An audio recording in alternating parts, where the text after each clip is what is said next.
2 гэдэг ингээд нэг орон нутгийн хүмүүс ихлэ бөөгнүүлж агаад тэгээд нэг ирж үзлэг унших хийдэг байна.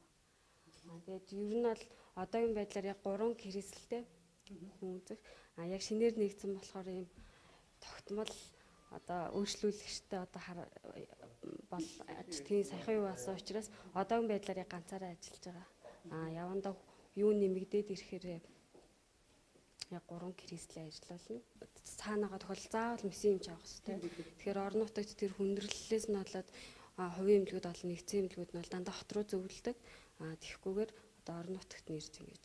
Хотод бол одоо ер нь бол цоорол нэг дөнгөж өнгөц цоорол нь бол 30-аас 60 мянган хооронд идэг шүү дээ. Ерөнхий дундаж үнэ. Энд бол цоорол нь 12-аас 15 мянган төгрөг. Тэгээ харьцангуй хямд. Хүүхдийнх бол 12, гүнж өнгөцөж байсан 12. Хүүхдийг яагаад тэгэхээр цоорхоос өмнө нас өрсөлдөн сэргийлэх юмнууд нь бүр илүү хямдхан 2500-аар тавьж өгдөг байхгүй бид нар түрхлэг болон нөгөө ховл битүүлдэг ломб гэж үүдэг тэрийгэ тэгж тавьж өгдөг.